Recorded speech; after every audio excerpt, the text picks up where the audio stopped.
Welcome everybody to our second launch event for our Neurodiversity in Education initiative. I'm Sylvan Ruthenberg. I am a member of the ION Global Steering Committee. I just want to quickly talk about a bit how we came about this initiative. So we've been speaking to a lot of different schools, universities, teachers, as well as students, and listen to their horror stories. I myself was bullied in school and never really fit in to any of the many schools that I went to. And so why we came up with this idea was really to improve the education for each and every individual. And we're trying to have an impact by building out a global network to allow sharing ideas, presenting innovative solutions, and also encouraging educational institutions to set up employee resource groups, student networks, or provide universities and schools with neurodivergent speakers to share their lived experiences and help improve. How we're going to do that is that we offer an ERG setup guide for participating institutions, for instance, as well as a network guide for the students. And we're also encouraging research sharing and hopefully at some point in the future being able to also support such research. And we will be facilitating a LinkedIn group to where we would love to see active participation and exchange of ideas. And to start off the event, we are going to see a video from Elizabeth Bonkers, who is a nonverbal autistic who graduated from her university last year and has also set up a charity for nonverbal autistics to help them learn how to communicate via text. Hello, I'm Elizabeth Bonker. It is an honor for me to be a member of the Institute of Neurodiversity. You are hearing my words, enabled by text-to-speech technology, because I type to communicate. Approximately 40% of individuals with autism are like me and cannot reliably speak. You may have seen my valedictorian commencement address from Rollins College. For me, I have a dream. Yes, just like Martin Luther King Jr., I have a dream. Communication for all. There are 31 million non-speakers with autism in the world who are locked in a silent cage. My life will be dedicated to relieving them from suffering in silence and to giving them voices to choose their own way. I believe we are at a tipping point for non-speakers in disability rights history. There are now thousands of typers around the world, including dozens of college graduates. We are the lucky few. I believe all 31 million non-speakers can learn to type and be educated. With communication and education, non-speakers with autism can be productive members of their families and communities. Here are the highlights of my educational journey. I did thousands of hours of ABA and speech therapy, but I still had no way of expressing even my most basic needs. My life in a silent cage finally ended when my mother found a teacher who taught me to type. With my new ability to type, I skipped kindergarten and entered first grade. Here is a short segment from a PBS show. Good morning, Elizabeth. Because she can communicate, Elizabeth, accompanied by Terry, also attends a mainstream public school where she excels, especially in math. Find the greatest common factor of 18 and 24. Good girl. You know the answer? Her teachers marvel at her performance and persistence. Being mainstreamed was not easy, but these are the teachers who made it work. Adolescence and middle school were difficult for me, but isn't that true for everyone? With changing teachers for every subject, I didn't have a chance to get to know them. Following middle school, I enrolled in the honors program at my local public high school and attended school by robot due to an illness. Think of Zoom on wheels. The robot was in the classroom, and I was at home with my communication partner participating in every class. For the last 2 years of high school, I enrolled in Laurel Springs Academy for the Gifted and Talented, an accredited online school. I hope these creative solutions show some of the ways that typers can get a mainstream education. Our nonprofit, Communication for All, has a number of initiatives to fulfill our mission to gain communication and education for all non-speakers with autism. I would like to speak with you about 2 key education initiatives. First is our schools program. To achieve our goal of reaching every non-speaking student, we are piloting typing programs with innovative schools. Grace Muscola is helping us navigate our strategy as a C4A board member and the director of the Disability Access Office at Harvard University. Hello, and thank you for including me in this talk. For many autistic people, college is never even an option that they or their families have considered. Non-speaking students must prove themselves over and over again in ways that their non-disabled peers have never had to. Even disability services offices like mine are not always familiar with or supportive of accommodations that make course participation possible. There are attitudes and biases to overcome, questioning the authenticity of independent work, writing papers, doing research, or answering test questions. However, throughout my career, the feedback from faculty has been overwhelmingly positive, centered around the creativity and critical thinking that these students express in their work. Elizabeth's unique perspective on the world and her drive to create more inclusive communication pathways for non-speakers will open doors to higher education just like she had. Communication, just like opportunity, should be for all. Thank you. Our second initiative, C4A Academy, is expected to launch in Q1 2023. We will offer instructional videos to teach non-speakers around the world how to type. Lessons will demonstrate and explain each step in the process, and expert trainers will be available to give feedback and support. C4A Academy video lessons will be free of charge to families and schools. With these initiatives, we are working to give all non-speakers communication. With communication, we can be educated. I look forward to working with you on this important initiative. Thank you.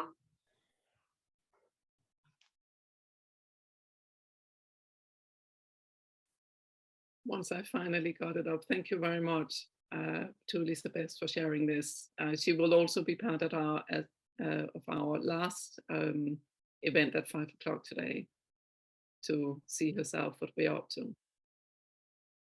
So I will now pass the host over to Jen, who will share her slides and talk about University of Cambridge Just Business School and their look on neurodiversity. Thank you very much, Charlotte, and hopefully you can see me and see my slides. So my name is Jennifer Martin. I'm the Executive Director for the EMBA programme at Cambridge Judge Business School, so part of the University of Cambridge. And so I'm delighted to be here. So thank you very much, Charlotte and Sylvan, for the invitation today, because I'd love talking about how we can be a more inclusive environment. And we are trying to do lots of things at the University of Cambridge. So I wanted to share a little bit about that with you today. So as you can see, we're quite an inclusive culture in terms of our student body and people who have worked with the University of Cambridge in the past. And it's something that we are trying to do more and more of. We obviously have a lot of Nobel laureates, we have a lot of researchers and PhD students that are really up there in terms of being excellent in their field. And that's something that I really believe with neurodivergence, we can help more people achieve that excellence and being recognized for it. And so as we move forward into sort of the business sector, Cambridge really is a bustling business centre, and we're very much aware that there's a reason why we are high up on the, in terms of patents in Cambridgeshire as an area, because there's a lot of academic excellence there, and a lot of neurodiversity plays a big part of that. We're an extremely diverse cohort. If you look at our typical student body, we've already got a lot of nationalities and ethnicities represented on our programs. But we also try to very much have a lot of industry and lots of function diversity as well. So whereas some business schools very much focus on helping finance people or helping people in insurance industries or certain areas which, you know, may work well for rankings in terms of financially pay increases, for example, we very much try to get as a diverse cohort as possible, from ethnicity, from nationalities, functions and industries, but also in terms of as many other diversity fields as we can really focus on. So at the moment we are focusing very much on gender diversity, neurodiversity, LGBTQ+, differently abled, and we're really trying to make it as inclusive as possible. And so you can see that that's sort of represented in our cohorts that we have. And this, for example, is our EMBA cohort last year. And they are all C-suite level executives. And that's what we're trying to really sort of go for, is making sure that people are represented at that high level. One, to be able to educate themselves to go on to whatever they would like to do, normally other sort of bigger C-suite positions or setting up their own companies, but also to enable the rest of the class to be educated in all of these different diversity elements and backgrounds, because we think it's really important that everyone really gets that education.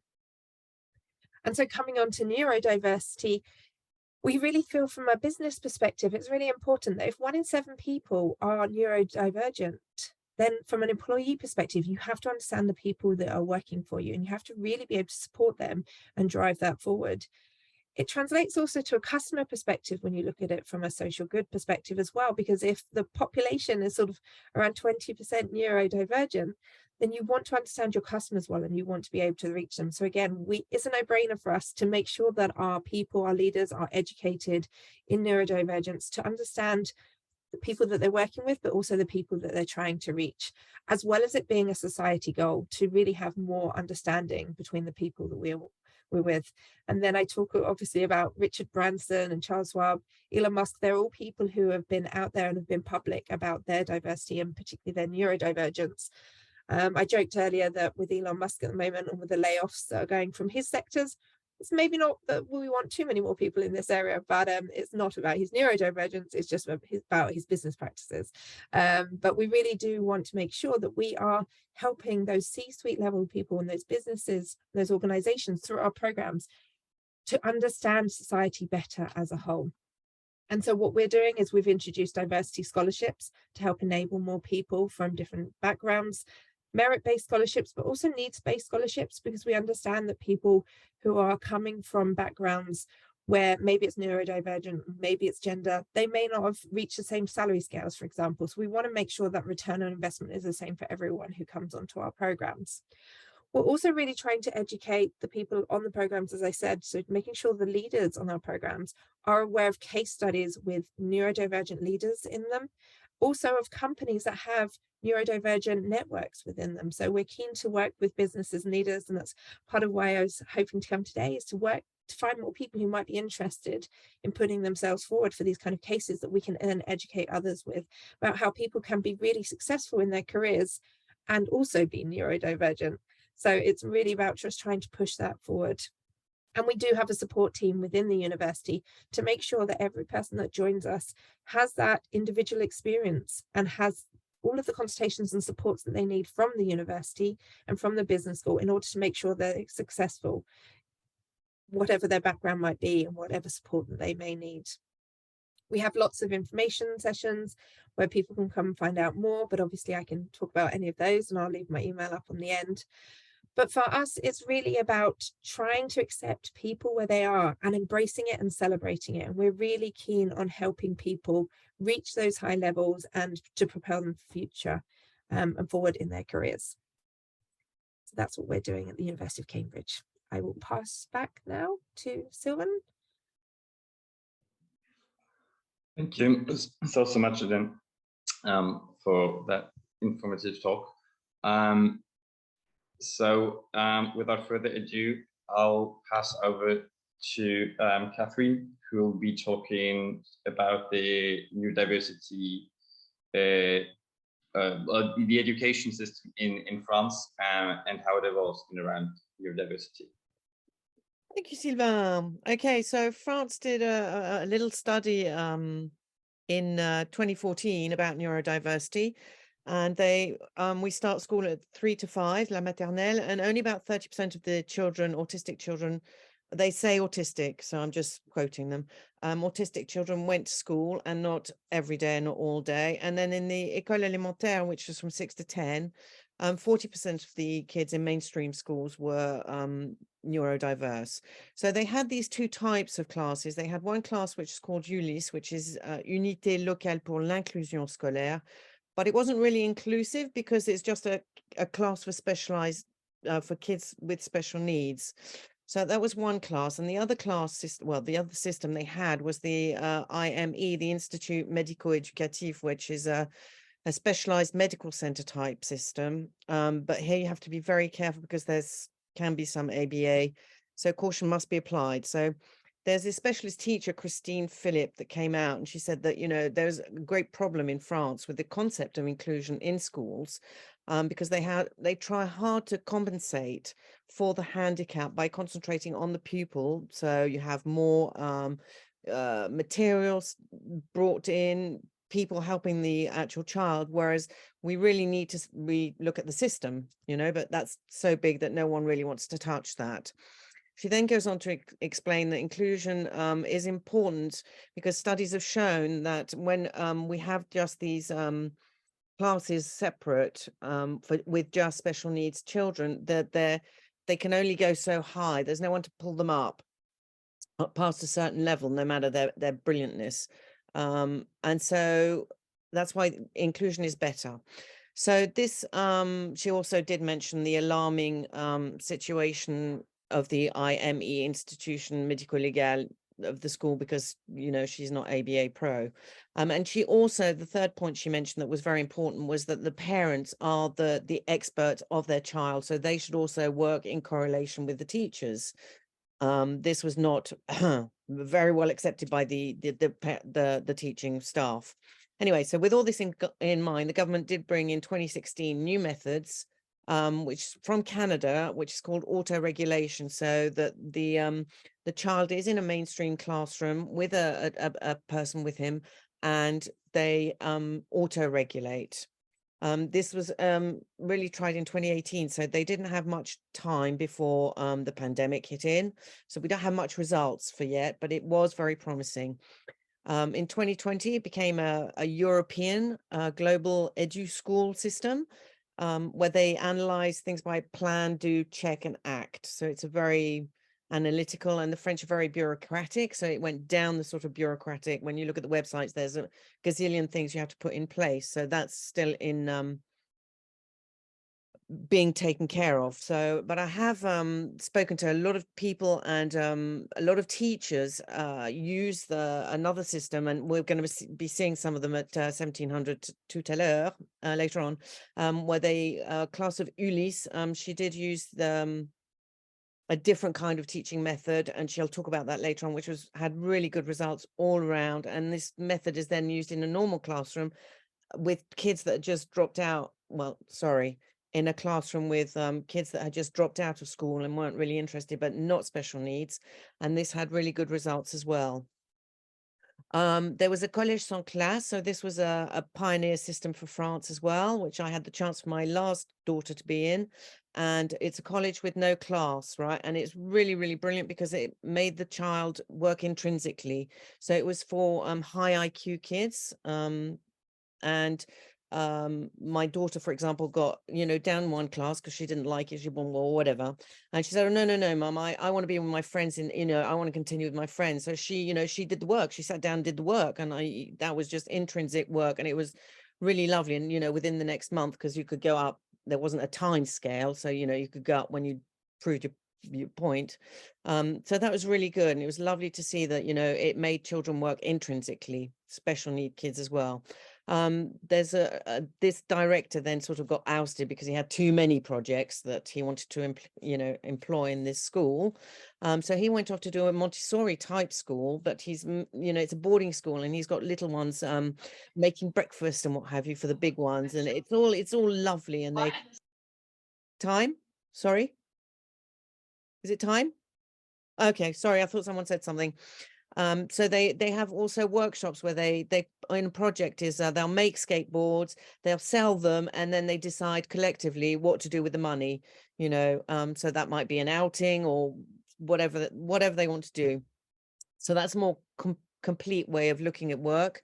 And then there's a completely out of the box new school with alternative thinking, whereby you ask the children, who are all special needs from various ages, to, for example, they had to design the school. So that was a whole chapter in itself, a whole project, and they wanted a Zen area here. So they all a bit, you know, they read mangas and stuff.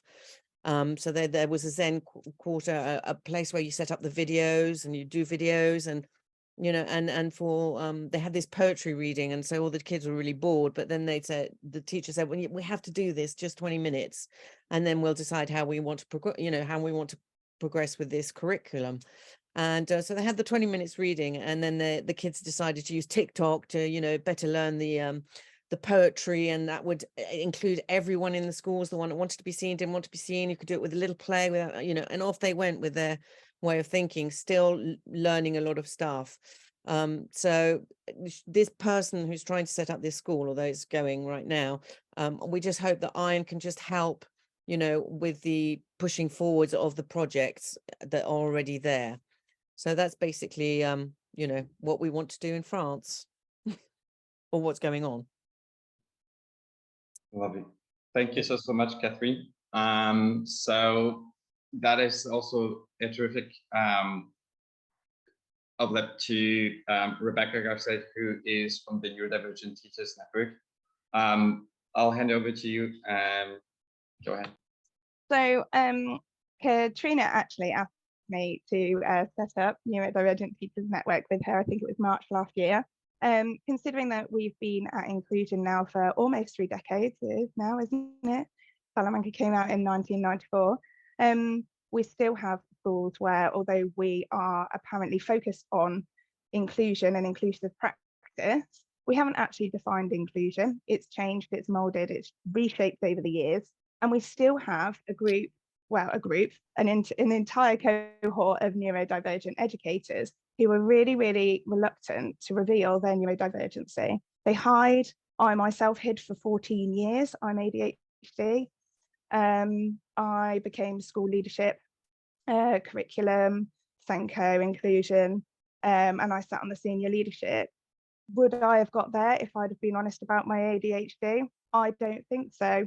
I spent a lot of time hiding, a lot of time trying so hard to hyper-organize myself. And when we set up the Neurodivergent Teachers Network, the posts in that group just became all too familiar for me. Staff who were reluctant to be open, staff who were hiding, staff who were masking all day long and just burning out because they were just so tired of trying to be somebody else. They hide for lots of reasons. They feel that they will be seen as incompetent. Some of them have had really awful experiences when they have been open about their neurodivergency. They've had comments made about their personality, about the way they come across, about their facial expressions, about their non-communication in the staff room, their reluctance to go to the staff room at lunchtime, which actually probably would never have been commented on had they not been open. So I conducted a small scale piece of research in that group where I sent out a questionnaire.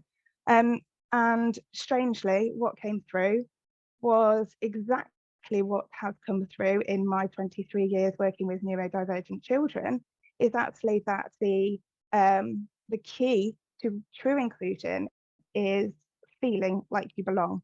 So where you feel that you cannot be your true self, you are not included. So unless we have schools where teachers feel that they can be their true selves and children who feel that they can be their true selves, we don't have inclusion. So we have found that it's really, really important that we try and support the system to make teachers confident to stand up in a classroom and tell the children that they are autistic, they are ADHD, they are dyslexic.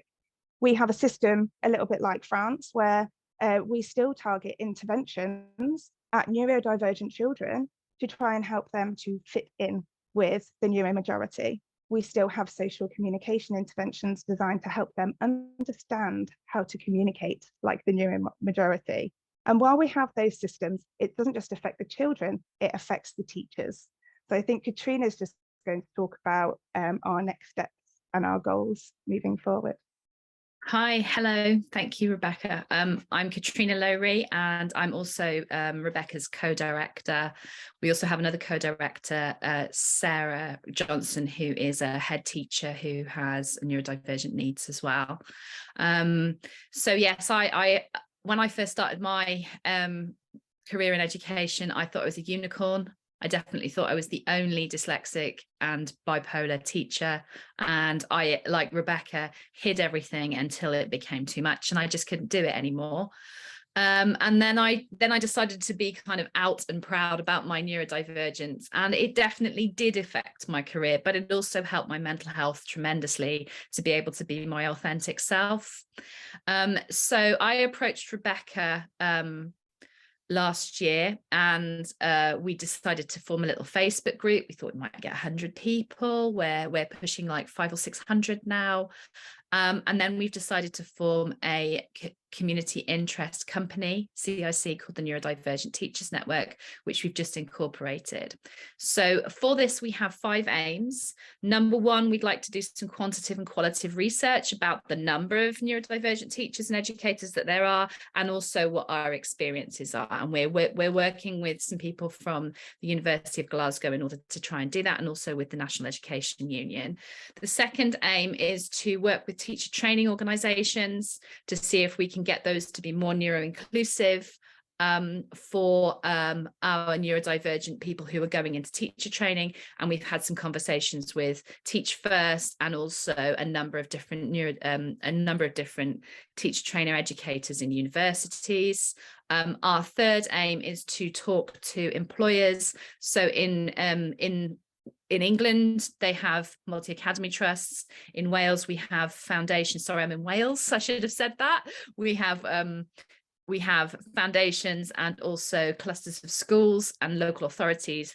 So we're going to work with them in order to help them be more inclusive for neurodivergent educators. And then finally, we would like to be able to set up a mentoring and coaching system for the neurodivergent educators. We are very much at the beginning of our journey. We're just trying to secure some funding to be able to do our very ambitious aims, but we're really delighted to be here at the Institute of Neurodiversity so that we can network with other people who have like-minded ideas, and we're absolutely delighted to be included in these events today. As I say, I'm in Wales. Wales is a little bit ahead of the curve in terms of the 4 nations insofar as we have a neurodiversity programme that's going through at the moment, where it's going to be compulsory to have neurodiversity training for all educators and as an ongoing continuous professional development events for teachers. So I'm working with a few organisations there to try and lobby for those. So we're very much at the beginning of our journey, but we're probably a little bit ahead of the curve in terms of England, as Scotland is as well. But you know, we're in a unique situation in the UK insofar as we have 4 different nations pulling in slightly different directions for education, but it is quite exciting. Also, I'd just like to say, if there are any other neurodivergent educators who are on this call today and you'd like to contact Rebecca or I, we are available on pretty much all social media platforms, and we also have email addresses as well. So if you'd like to have a chat, we'd love to network with you. Thank you very much. Thank you so much, Rebecca, also for all the work you do. So I'm just gonna present our next guest, which is Dr. Martin Bloomfield. So please go ahead. Thank you. And Rebecca, I've spoken to Rebecca before. She's an amazing advocate and she does phenomenal work. something she said struck a real chord with me. When I run ethics workshops and when I run diversity workshops or ethics courses, one of the founding statements that I like to introduce towards the beginning is that we're all pluralists and we're all inclusive until it becomes difficult. And we find that everybody loves to say how inclusive they are. And then when things become hard for them, they're slightly less inclusive. And one of the things we like to do is, as it were, map the boundaries of our own inclusivity, map the boundaries of our own pluralism. And it's a very interesting thing to do. One of the reasons that we find that we're perhaps not as inclusive as we think is that we live with ideas that are ingrained within us from a very early age without even realizing this. We don't even know about the ideas that are ingrained within us. So I talk about dyslexia, and I like to play a small word association game. Yeah. And I talk about dysentery. I talk about dystopia. I talk about dysregulation, and then we talk about dyslexia, and we ask what do these words have in common? And it's this DYS. What we do is we label children from a very early age with the idea that they are unable to do something without even discussing this with them. And so we say, oh, it's great to have a dyslexia diagnosis. Well, on the one hand, we use the word diagnosis, and on the other hand, we use the word dyslexia. And so when we give somebody a dyslexia diagnosis, we are tacitly ingraining within them the idea that they have difficulties. This comes out in the statistics really shockingly. We know that round about 50%, actually over half of all pupils who are excluded from school are dyslexic. We know this. We know that over half of dyslexic students or dyslexic pupils when they're in school try to avoid school. We also know that round about half of school dropouts and those who fail to complete school are dyslexic, about 47%. This means that by the time we hit higher education, and I was fascinated with what Jen Martin was saying earlier. I love these ideas of trying to provide these pathways, because by the time we reach education, the statistics range, depending on the studies you read, from 0.42 of the population of higher education students being dyslexic to about a third of what you might think of as a third of dyslexics getting to university, which is actually a low figure, by the way. Oh, sorry, when I say a third, I mean 5% of dyslexics, which is a third of what you would hope if we assume the statistics that have been given as 15%. And by the time they're at university, the dropout levels within university are higher than they would be otherwise. And the academic attainment levels, this is fascinating. Academic attainment levels are generally lower among dyslexic students, and yet 40 to 42% get a 2.2 or above. So those who manage to achieve, those who navigate the system, manage to overachieve. Those whom the system fail are failed by the system, and they're failed from the very earliest stage. One of the reasons they're failed is that people don't tend to understand dyslexia.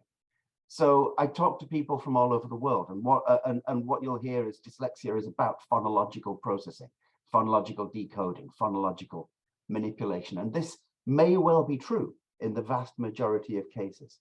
But what people don't usually look at is the emotional dysregulation. And this is the word dysregulation again, the emotional dysregulation that's associated with dyslexia. So there have been studies, and this is fascinating.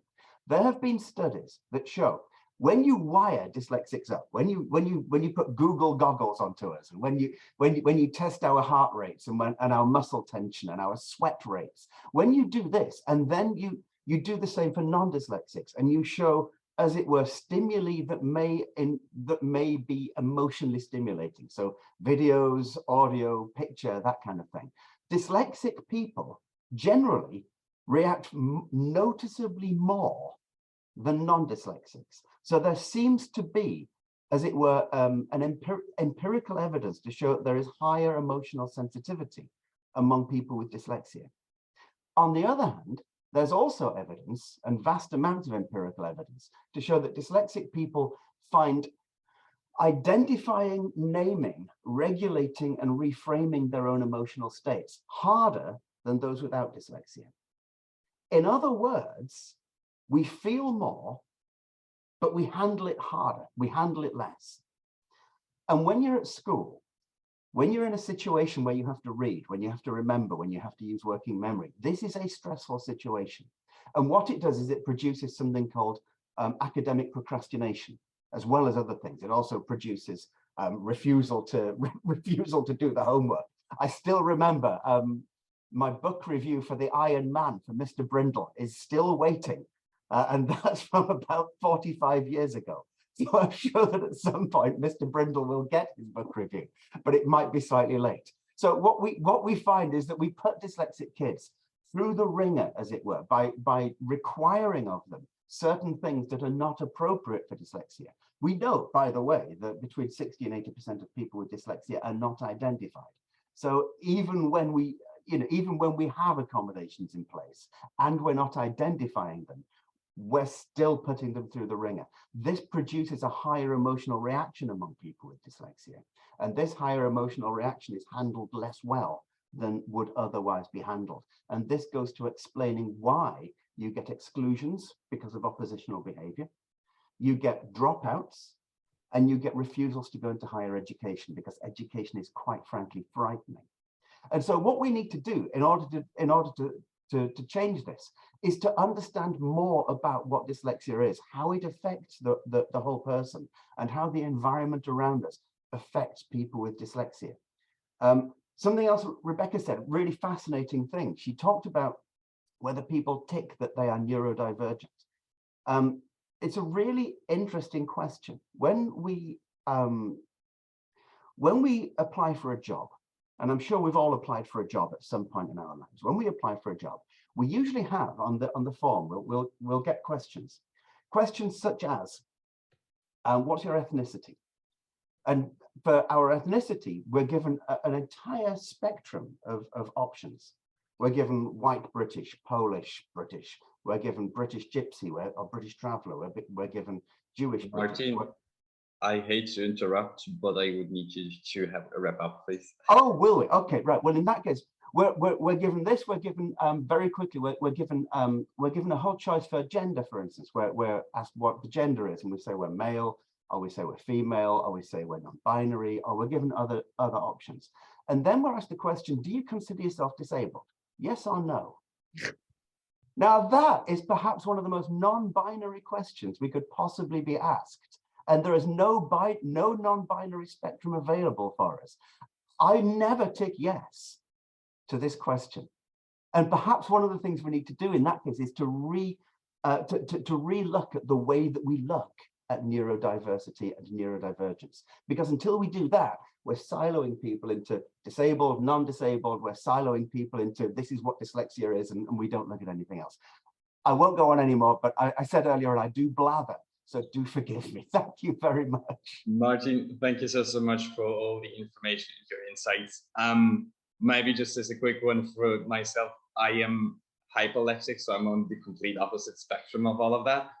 But I did speak recently to an exec coach who's also dyslexic, and we found out there's a lot of overlap in how our brain functions. Same goes for the emotional dysregulation, etc.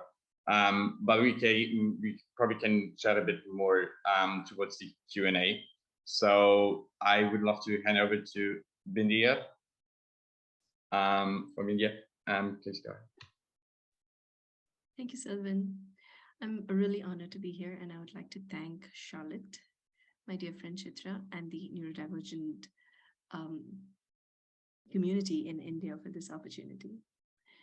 When I talk about inclusion in India, it's going to be really hard for me to talk by representing everybody in India or every part of India, because there's so much diversity, so much economic diversity. We have our rural India, we have urban India, and then we have our metropolitan cities.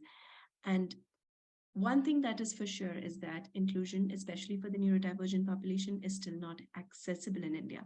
It's only accessible for the few who can afford to pay for it.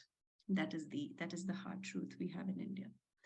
So I was trained as a school psychologist. So I'm just going to share my experiences in India the past 10 years that I've been living here and working here. I was trained as a school psychologist in the United States, and a very, very typical cognitive behavioral approach to psychology I was trained in. And then I moved back to India thinking that I had it all. And then I come here and I'm trying to find my space in India. First, I started working with a very segregated environment, a special school for children with disabilities. And I soon realized that that is not where I want to be, because I want to see children in the mainstream spaces, in the mainstream schools.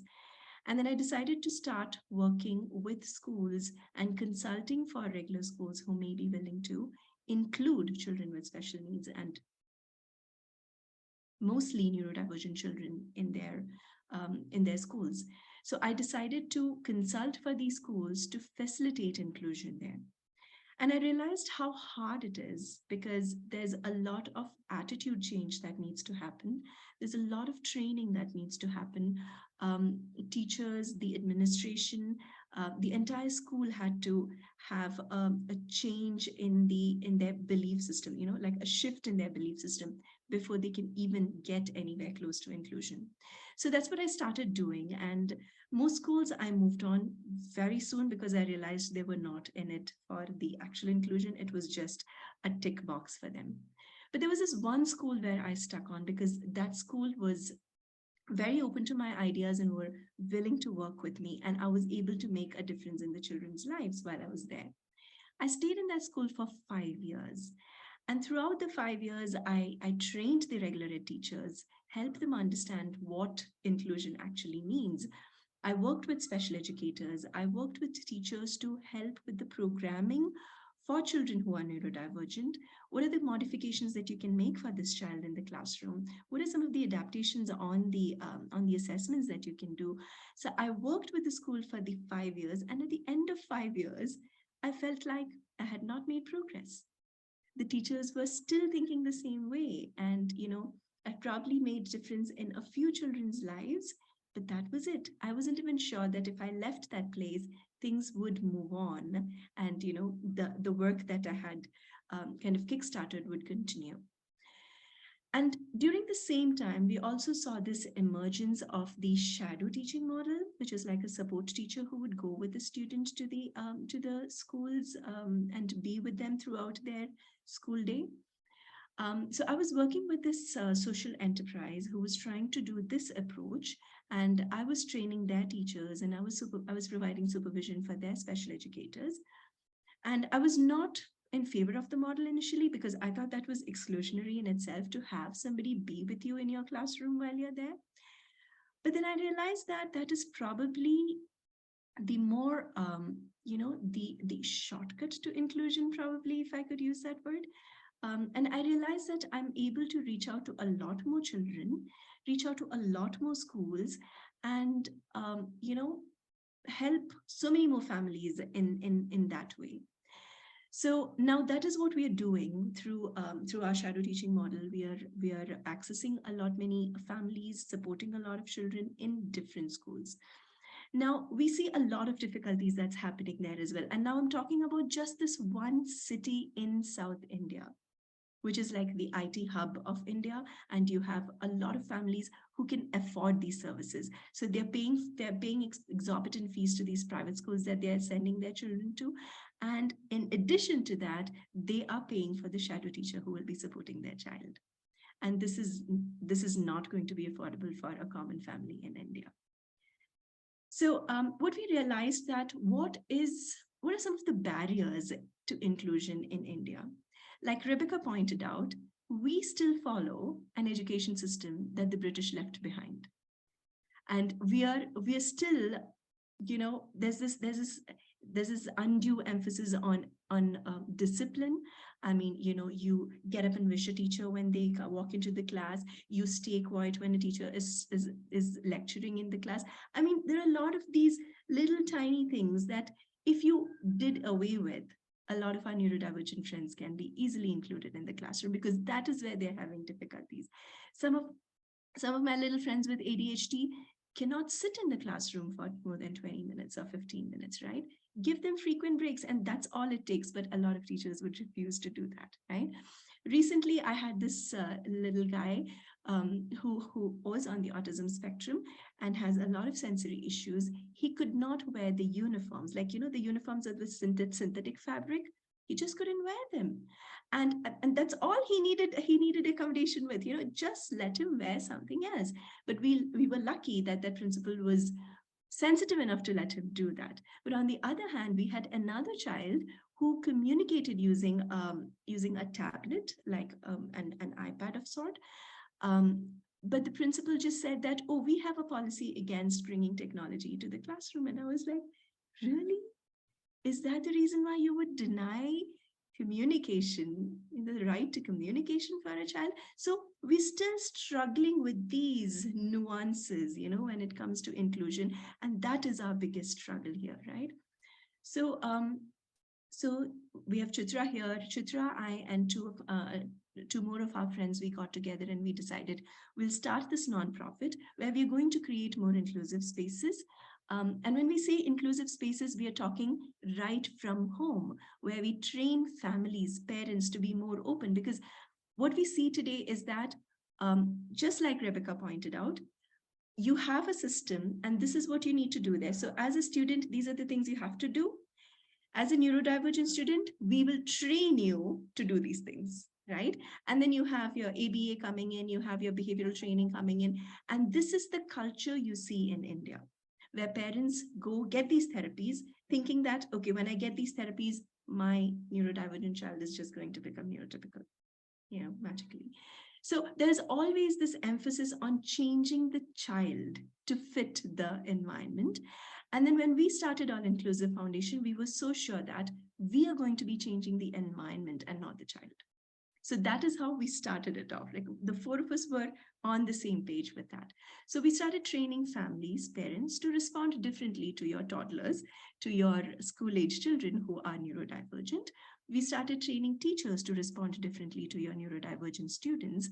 And now we are even training employers to respond differently to your employees who may be neurodivergent. So we have taken the focus away from the individual, and we're trying to make the spaces more inclusive for individuals who are neurodivergent.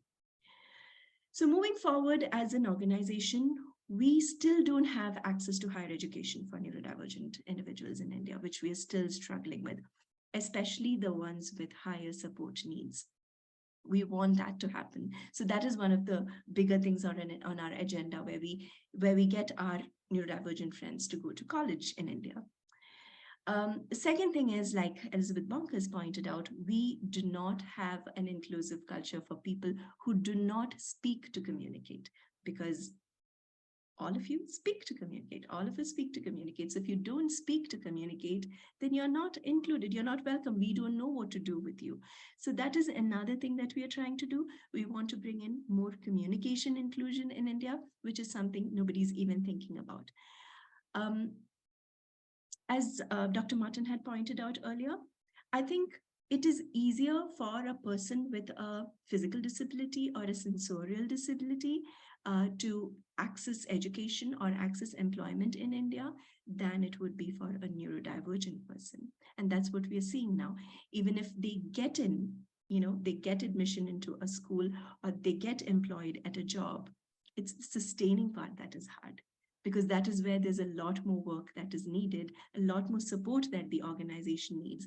And that is what we are trying to do. That's from me. Thank you so much. Thank you so much, Milea, for that extremely insightful talk. I feel, especially for most, particularly me, but I think for many of us, we're not as familiar with education systems, say outside Europe, especially in my case. So for me, it was super interesting to also understand how India is progressing on that. And I would love to now open up the conversation for Q&A. So I probably start out with the first question, and then just go around. So one of the first questions was, how do we make educational establishments psychologically safe for neurodivergent staff and students?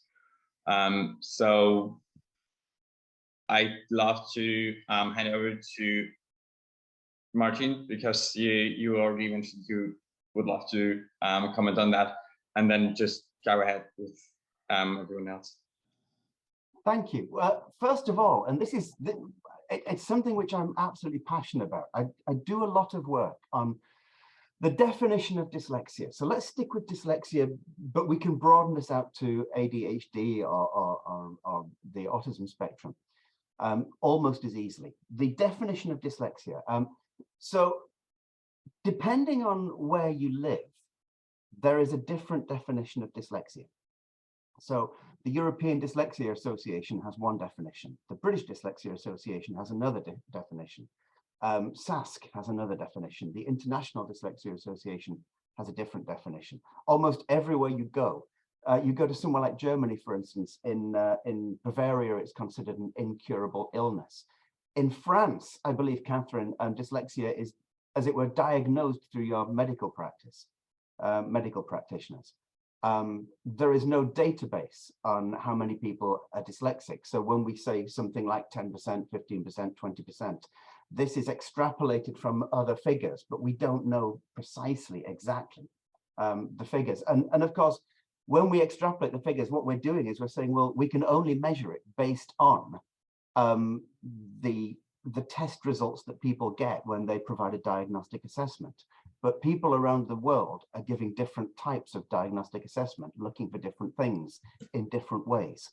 And so the chances that we'll actually get a broad, general, universal understanding of what a particular neurodivergent modality is are remarkably low. And so one of the things we need to do is we need to come up with a general understanding so that we can then start to accommodate our sensitivities towards that. Thank you, Martin. I suppose I'd go ahead with Jen, and then Rebecca said. I think at university level, and also particularly with sort of postgraduate business level, it's about trying to make it as safe as possible and sharing as many of the resources up front that we have got in order to make sure that people feel like when they do disclose, if they do want to disclose, that they've got that support and they've got all of the different elements that we can help them with through the process. But I think it's a really difficult place, particularly at higher education, because although it can help you access a number of support mechanisms, it's still a scary place. So it's about creating that culture and really trying to share as much and making sure people, faculty as well as students, feel like they can share it and be upfront about it, and actually it can help enable them to go further. Yeah, I'd just like to add that I have a very strongly dyslexic girl that was diagnosed very late on, because I'd always been told I was dyslexic, but, I sort of got about, and I hadn't even thought that, there could be various degrees of dyslexia. So it was like non-entity, and Maud had an incredible mind, and she always sort of failed first and second trimester, and then the third one she'd go flying somehow, or get a very good result where she needed to. And when finally she was diagnosed, I cried because I'd been such a bad mum, because, blah, blah, blah. But we can only do what we can, but, and I just thought how she struggled, and how strong she was, and how resourceful. And they do have this complete different way of thinking in this brain. And it's just absolutely incredible. They are so clever. And like you say, Martin, they're just medically diagnosed, put in a corner in these special Ulysse classes, and one of the teachers that Maud had in her special, well, she was the orthophoniste, I don't know what you call them in English, speech therapist, I think, but she went to see her after school. She came into school one day and she said, I just want to show you what it's like, you know. So she came into school a day before the school starts, and she said, right, so she started doing all sorts of weird and wonderful things. She started, you know, on the blackboard over there, then she went and did over there something, then she made you read Chinese here, and she was all over the place. And the teacher was like, what are you doing? What are you doing? Can we have a, you know, what is going on here? The teacher's just going mad. And she was like, this is what it's like for dyslexic people in their brains, right? This, and we're talking, you know, children. And then they're told that they can't think about what's going on over there. They've got to pay attention here, and they've got to sit down. And, you know, so then she was just trying to show them what it was like. And a lot of teachers just said, oh, this is rubbish, and got up and walked out. A lot of teachers says, well, you don't know what you're talking about, you know, so it's very, very difficult. And I just thought this teacher was, well, this Ottofun is absolutely brilliant, but in her approach. But I think academia, yeah, we have a lot of re-education of the adult world before we can, as Martin was saying, you know, definitions, etc., and how we want to say what it is, because I think that would really help the children. Sorry. If I could just, oh, sorry, Rebecca, you go. No, are you sure, Jen? It's just that so when we were talking about making education establishments kind of, you know, a safe place, I genuinely think that we need to have a big movement away from targeted interventions at neurodivergent people about how to understand the neuromajority. And I think we need to move much more towards a whole school approach of all children understanding all children. You know, as a Senko and as an advisor, I've seen so many student support plans with the best will at heart that give targets such as to maintain eye contact or to comply with a certain percentage of staff demands. And actually what the system does is it doesn't listen to children. As adults, as neurotypicals,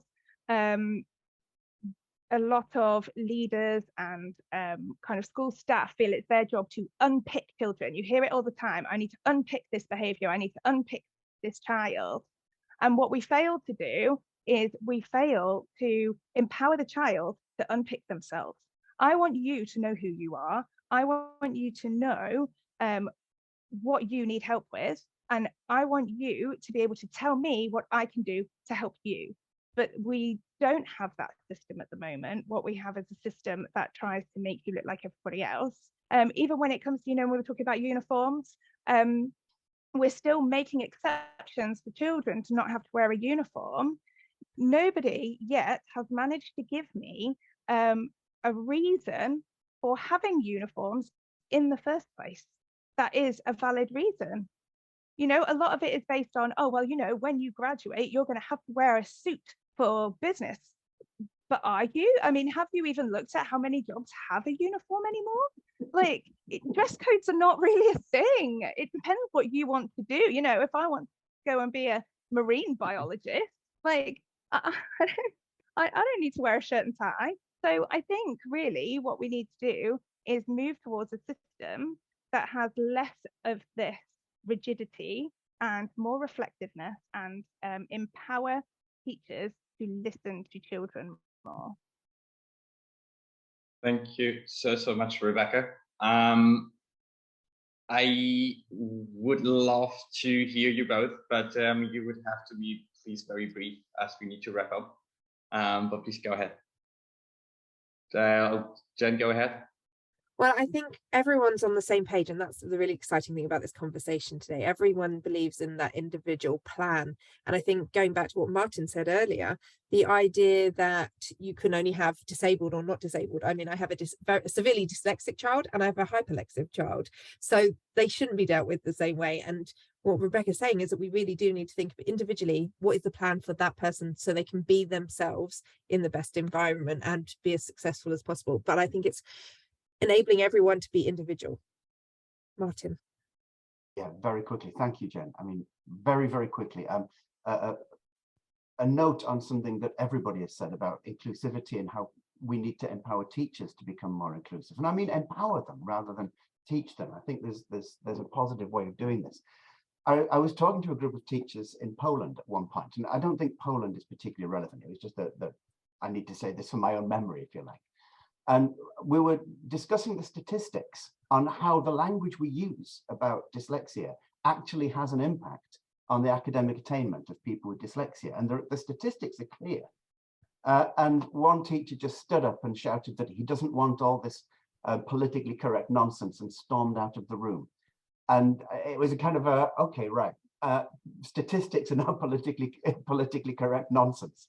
And so, yeah, the idea that asking people to change attitudes can actually engender quite violent responses sometimes. Lovely. Thank you so much, Martin. Thanks so much, everybody, for your contribution today. It was a very, very fruitful conversation, especially towards the end. Maybe just as a personal note, I myself did my high school diploma barely. I had a mentor that somehow pushed me towards the end. And I only started studying about 6 years ago because as a hyperlexic, I'm mostly an autodidact. So for me, going to a regular university was never really, an option, just because I wouldn't be able to sit still, for instance, or just being able to learn the way that people are expecting me to, really. So with that in mind, thanks again, everybody, for being here and for all the amazing work you do and will continue to do in the future.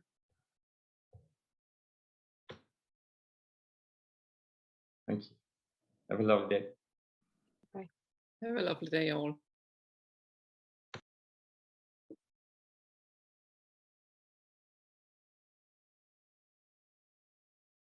Thank you so much. And anyone interested in the whole neurodiversity in education can also join the LinkedIn group we have that's called Neurodiversity in Education under ION, where everybody here is also present. So we are slowly building up that group so we can have these discussions there. But thank you so much, all of you, for your starting here. So we've got a good 25 minutes for Q&A. And as I was listening in later on in our last event, we're going to talk about early screening of children as they come into school, which is something our latest survey with members showed up as number one thing that our members would like us to advocate for. Some people are pushing back, saying, well, we might screen, but we don't have the resources to deal with the results of that. But just because we don't know that we are there doesn't mean that we shouldn't, turn that into knowing we are there, and then through the numbers being able to apply pressure onto governments to give more resources into this specific area. As it is now, it feels a little bit like people put, the blinders on and say, oh, but we don't know they're there, so we don't have to deal with that. But actually, we are everywhere, and we are no less than 20% of the world population in our humble opinions and in all the different stats that go around. But when you bring dyslexia, dyspraxia, AD, HD, ASD, OCD, whatever goes under our fold of neurodivergence, we really are a significant part of the population. Sometimes we ask ourselves, maybe we are majority after all, but that remains to be seen as we come together, and maybe the research into it will be done a bit better. So another thing that you touched upon was around the teacher training, which was a really important area. And I'd love to just discuss that a little bit between us, because that's another policy point that our members pulled up as number 3 as the key point, was to have mandatory training, actually beyond the schools, but in all public services that are in touch with the general public, i.e. us as well. We would like to see mandatory neurodiversity training renewed on an annual basis and delivered by neurodivergent people. So maybe we can have a comment, Jen, from you around that. What do you think about that? I mean, I think it makes sense. It's a global issue that we all need to face, but particularly here in the UK, as we said, with no less than 20% of the population, it's essential that anyone dealing with the public, but anyone also dealing with consumers, should have training in order to make sure that they are doing things effectively within their business, within the organizations, and within the public services that we have. So I think it goes broader than just public service. Thank you. And Catherine, your comment on that? Do you have a thought on that? Yes, obviously, I think a lot needs to be done. But as I say, we have to be very careful that we don't have any ABA in that. Because one of the teachers I did, interview or talk to, who trains other teachers. So she's got a government or rectorate. I don't know anything about the ins and outs of the government part, but she sort of follows ABA people. So I couldn't ask the question outright, but there we have to have some sort of screening process as well in place, I think. Yeah, Katrina? To make sure that we don't do that. Thank you. In Wales, it won't be ABA. I can say that for certain because I've worked quite closely with the Autism Wales strategy, and it's not part of that to be in any way behaviourist. The whole Welsh education system has just been completely revamped. So the education system as a whole is based around well-being. So that's the central tenet of it. So it's much more relational and trauma-informed than you would get any systems that are in England. Sorry, somebody's just asked what ABA is. Shall I just say? Yes, please. It's behavior analysis. So it's a system whereby autistic and other neurodivergent people are trained to behave more like neurotypical people through a system of specific training where they are given up to 40 hours of training a week, either in school or at home or a combination of the two, in order to make them be less neurodivergent, basically. I think that's a good explanation. That at ION we are not collaborating with anyone who wants to engage with ABA because we are actually speaking to adult people who's been exposed to it in the late 90s and during the 2000s, and they currently the ones we speak to suffer from PTSD, trauma, depression, and are not in a good place at all. So we're trying to help them as much as we can. But specifically trying to teach us to be something we are not is incredibly unhealthy for our mental health and for how we can live for the rest of our life. But there isn't very much research around long-term effects of being taught to be something you're not. I think most psychologists would understand very early on in their studies that what we all aim for is be who we are and be able to be embracing who we are fully. And that's simply not possible if people start by telling you when you are 3, 4, 5 years old for 40 hours a week for years, maybe, that what you do is not right. For example, stimming is a very important part of many neurodivergent people's lives. And we stim when we get stressed. We will, maybe flap our hands, we might rock, we might do different things. And that is our response to stress. And it reduces the stress when we're able to do that. And when people ask us to sit on our hands or stop doing that, or, we might make noises, it's not helpful for us, because how do we reduce our stress then? So that's why we're quite strongly, very strongly against the notion that it's okay to teach us to be something we are not. We have had a government reaching out to us who were leaning into ABA previously after a number of conversations with us. They came and asked, would we help them with their 3-year neurodiversity strategy for their population? And they say, we are accepting and realizing that changing neurodivergent people is not the way forward. The way forward is accepting everyone for who they are. And I think the society at large is working that way. And we certainly as a community want to work that way as well.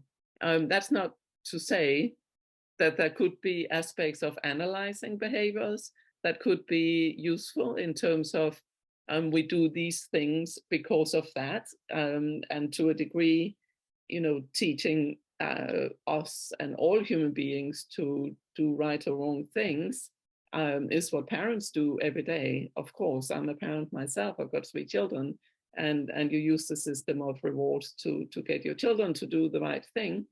But we do it from a different point, from a point of love for our children and for wanting them to succeed in life. It's not just like an object in front of us that needs to follow a certain behavior that is set by a certain group of people in the world.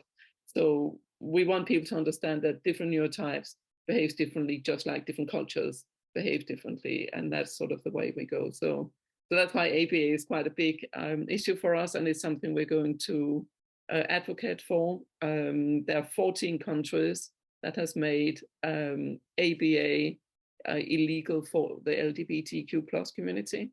We would like the neurodivergent community to come under that same law, and we're going to be pushing for that. We call it conversion therapy. It's exactly the same therapy as we used to give to the LGBTQ plus, and still do in some places, community to change their sexuality, which again is in our mind now kind of a crazy notion, but a few years back people believed that that was a good thing, and some people still believe that to be right. So just without banging on about it too much, we're not keen, we're not supporters, and we would like to ensure that we find other ways of doing things. So thank you very much for that. I wanted to go back to the disclosure that Rebecca, you mentioned. Disclosure is difficult. It's difficult for everybody, and it's conversations that we have again and again. How do we make it more easy for both teachers and students to disclose in the educational environment? I don't know, Katrina, would you comment on that? Yes. I think it's a case of the culture of the particularly in schools. It's a case of the culture. So this sort of thing comes from the top. Both Becca and I have been in senior leadership roles as Sankos, and the culture of a school can vary quite significantly in how the head teacher and senior leadership view being your authentic self. For myself, there was a kind of like particular switch which happened in 2017 when I had a bit of a breakdown and I could no longer mask. At the time, I didn't really know that I was masking. I knew that I got masters in autism. I knew that autistic people masked, but I hadn't recognized that in myself. And it was only when I had this period of mental illness that I realized that the two were the same. And then I decided that I was just going to be completely open with everybody about my neurodiversity. And I was warned quite significantly by a lot of people that this would cause problems for my career. In some ways it did, and in some ways it didn't. My final job was as a Sanko special needs coordinator and senior leader in a small specialist school for children who are anxious and non-attenders. I think during lockdown we worked out that there was only one child in the school who was neurotypical, so that helped. But I would very openly say to the children and the other teachers, I'm struggling with that because I'm dyslexic, or, you know, this is really playing with my sensory system, so I'm finding that really difficult. And I felt that the school had a culture where it was fine for me to be open about these things, but also the children actually really, really appreciated that. On the network, particularly the Facebook group, which is pretty active, we get quite regular questions about how do you come out as a neurodivergent person. And to be honest, every time I do a talk in schools, I always start off by saying, hello, my name is Katrina Lowry, and I'm a dyslexic, bipolar, neurodivergent educator and trainer. And I always get people and I refer to my own experience of school throughout the training. I'm very open about it. And at the end of it, I always get people come to me and go, well, how do you disclose that I've actually got ADHD? Yeah. How do I disclose that? So there's a lot of conversations that need to be had, but I think the more of us who held our hands up and say, actually, we're proudly neurodivergent, and actually it's a massive advantage in what we do, really. With the right adjustments, we can achieve amazing things. Like, you know, look at us all really sitting here doing this. But there is a lot of work to do in terms of the culture of openness and being allowed to be your authentic self. Yeah, and well done for doing that. I mean, I had a bit of the same when I sort of came out almost 3 years ago, and suddenly there was many board directors, senior executives, all kind of people writing to me, oh, I'm autistic too, but I don't have the courage to say. So now when I came in, I went to a dinner in America a couple of months ago, and there was people I didn't know at all. So I was like, oh, why are you here? I was here to launch the institute. I said, and I'm autistic and ADHD. And this sort of 70-something old film director sort of looked at me and he was like, I'm autistic too, high five. And so the whole thing opened up, and this dancer came and said, oh, I'm dyslexic and ADHD. It was just extraordinary. One person opens that and then it rolls on. So Jen, do you have experience in that in Cambridge? Just like, can we get like Cambridge academics to be open, for example, and encourage also students? That's definitely something that we're really trying to work on now, and particularly trying to get students or leaders that haven't really had the courage to own up to it and sort of to come out previously. So I'm working with a student right now who is a leader in his own right. He's very senior, he's C-suite, and he hasn't felt comfortable at any stage in his career to be open about it. And I think it's about trying to create, as our colleagues are saying here, it's about creating that culture that it's okay. And actually by disclosing, you're getting further support, and you actually are getting more understanding in the groups that you're working with in order to make sure that everyone's effective. And that's something we're really trying to foster. But I understand that it's a really tough place to be. And it's it's putting yourself out there and wondering if that is going to be accepted. But it is something that we work on a lot, and we cover in our curriculum, we cover through the culture that we try to create around the classes. And also, as I said, we have support people who come in and work with people individually, but it's only if people are prepared to and are ready to do that. And not everyone is. And I think we also need to be accepting of the fact that that's a really tough place to be, and not everyone wants to go that far. Absolutely. And for sure, we need to do that. I was out speaking with one of our corporate members about, and I always start by disclosing, and at the end of it, there were two of the employees that came literally with tears in the eyes, and I started crying as well. We were all crying. But they were like, when you disclose yourself, you allow other people to do the same. And that's really, really powerful. And I think, especially when people call themselves leaders, we have to lead with vulnerability as well and allow ourselves to be that. I can confidently say so far that, to my knowledge, I haven't been discriminated against because of being open with it. And the whole world kind of knows by now. So it's, I still get work, so that's good, but I wasn't sure. And if you have worked for 35 years and still are not sure, that's kind of a bit sad, and we need to change that in all areas. So we have a question from Michael Scales around why is, sorry. Before Kiss, Rebecca, I think wanted to mention. Okay, sorry. Yeah. Oh, sorry. I really just wanted to say that I do feel that one of the most important things about getting teachers to disclose is about having neurodivergent leaders who will disclose. That's right. Because when I was a school leader in an SDMH specialist school, I led the education side, I mentored the teachers. I numerous times said, it is my job to make sure you are happy doing your job. So if you need anything from me, if you are neurodivergent yourself, if you need anything, you come to me, because it is my job to make sure you're okay.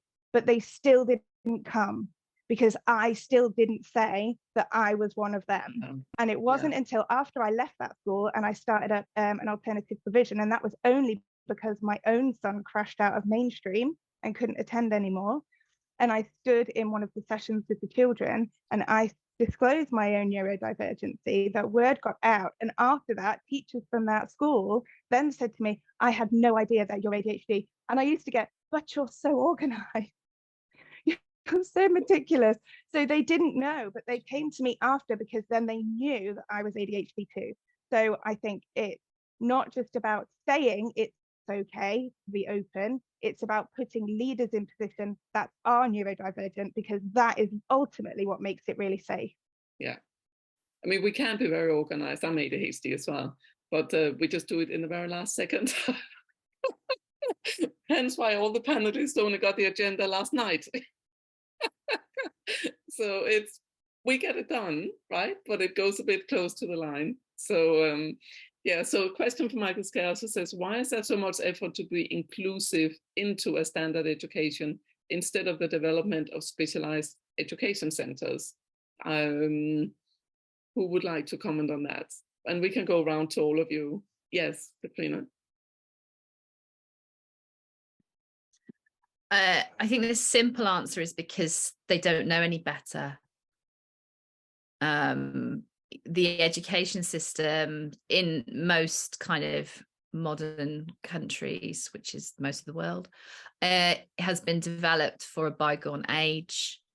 It doesn't fit with the world of work, and it's very sort of regimented and expecting people to fit in rather than looking for culture change. So that's part of the reason why it doesn't work for a vast majority of children. I think the estimate is that in England that the education system works well for about 60% of children.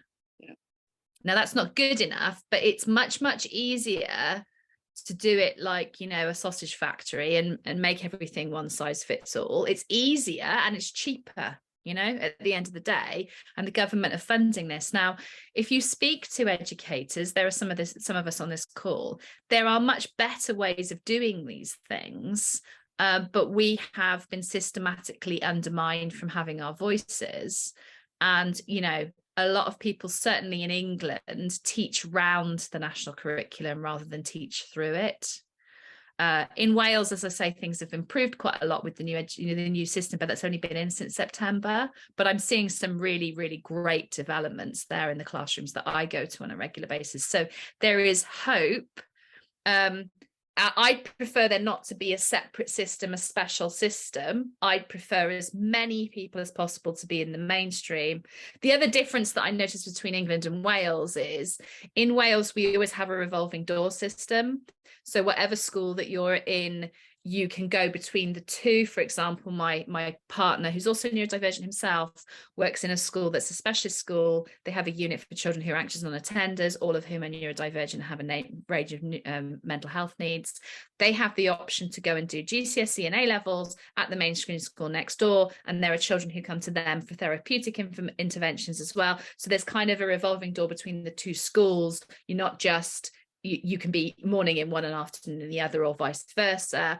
And in Wales, we've always had that. In England, there's no, as far as I know, movement between, you couldn't be dual registered between two different schools. So you couldn't go to one school for the things that you need and the other for the, say, for example, the academic. I've never come across it anyway. Becca might know differently to me. But there's a lot of imagination that needs to happen in the education system in order for us to be harnessing these different kinds of brains and minds who, you know, have so much to offer. And there's an awful lot of work to be done. Thank you very much. Sorry, can I just answer that? Yes, in England, you can be dual registered. You can be dual registered with a school and an alternative provision who can dual register you, or you can be dual registered between schools. It's very rare. And the reason for that is because there's this kind of muddying of the waters between who's actually ultimately responsible for your progress. So it is very rare actually to be able to do that. But it can be done. It can be done. Thank you. And that's great to hear from teachers who has actually been working with this for years and years. And we need more of those voices to the table, for sure. So we have a question from Richard Ferryman. Thank you very much, Richard. Around what are the low-hanging fruits? What are the low-hanging fruits that we can instantly do? So we've heard from Cambridge today that they would like to have us in higher education. For that to happen, we need, you know, primary and secondary schools to actually be able to deliver us into higher education, as opposed to expelling us halfway through, which is happening to a lot of us. So we were hoping that organizations like Cambridge can help apply that pressure to say, no, we recognize that we need this talent, you know, in whichever shape or form it comes, we need it and we will include it. I was speaking to a lady in Scotland who has a son who's ADHD, and he has a little wristband, like a Fitbit, you know, where that measures your heartbeat. When he gets stressed, his heartbeat will go up to like 185 or whatever. When that happens, he goes to the teacher, he shows that, and he can go outside and kick a ball around for 10 minutes. It's an easy way for a teacher to see, and it's something many people can do, which is really low-hanging fruit, to actually say, okay, well, if there is a clear evidence that, because some teachers think, oh, you just want to not be in the class, which might be the case sometimes, but because it's stressful, So maybe that's one small tool to use, but I don't know if someone else have thoughts about low-hanging fruit. Yeah, Catherine. I can I intervene here because I talked with a woman called Sadie Gillett. She's in England, and she's just doing this sort of Fitbit system. She's been using it for ages, whereby they have a color room, I think it's called, or something like that. And so that if you're feeling purple, you go in the purple room to just sort of have relaxing music or something. But they made an app of it. So this is just recent from September. So I'm waiting to have news from Sadie on that. But that's something we could obviously talk to her and include about that. And it's low hanging. And we would, again, in this group, we will share all these kind of things in the LinkedIn group so we can all try to push in these sort of, there are some easy ideas that we can bring to the table. Anyone else has a thought of low-hanging fruits? Yeah, Jen? I think it's just talking about it. And that's why we're trying to introduce more case studies, for example, of business leaders into our current curriculum. It's just getting it out there that people are business leaders, people are leading organizations or they're teachers, and they have these neurodivergences, and that it's possible to have both. Yeah. And I think it's just trying to normalize it as much as possible. And I know that feels like it's very broad, but as many case studies as we can get out there and as many stories and examples, I just think a lot of you have sort of said the fact that actually it allows other people to disclose, it allows other people to talk about it. So and it allows other people to be themselves as well. Yes. What some organizations have found, that once neurodivergence is embraced, actually everyone else becomes happier because they are allowed to just be different. And I think the same goes for school children. I mean, for example, we do need to teach children as children that there are divergences in humanity. So if we separate all of different people into a separate school, then, you know, the ones left in the mainstream are actually losing out on the diversity of humanity. And it for me, that is wrong. What we need to learn is from children that there are differences, and those differences should not be, you know, called out, bullied, whatever. I mean, I was bullied relentlessly as a child, and I never understood why. I mean, people I didn't know beat me up. I come home with blood nose, with God knows what. And I was like this silent, literally silent till I was 12, because opening my mouth was way too scary. And still I got beaten up. And I just thought, I asked my sister, do I have bully me on my forehead? We can tell that we are different. We can feel each other's differences. We can try to mask as much as we want. People can still feel that we're different. But acceptance only comes if we are learned from when we are children, you know, that we have all this diversity within humanity, and that that's okay. And not only okay, that is needed for us to evolve as a human species. Disagreements are needed to look properly at a problem. So it's all of that together, and then, you know, finding these simple solutions that we can come on with. Yeah. We're now at 8:59. One last point, very quickly. The teachers that are going to be coming at 5 o'clock use this system, and they called the older class to come and say, well, why are they having a special class? And these older kids then 3 years later finished their baccalaureate, and they all came back to see the teacher and said, we're all going to study engineering because we want to help these autistic, you know, children. Yeah. So that's just leading on to that. So come and listen to it at 5 o'clock. Yeah, the lived experience is absolutely key. And that's also why we have a list of speakers. Any one of you who are neurodivergent who want to speak about it in organizations, contact us. We have a list, so when we get asked, we can share that out. So we can all share and allow other people to be who they are.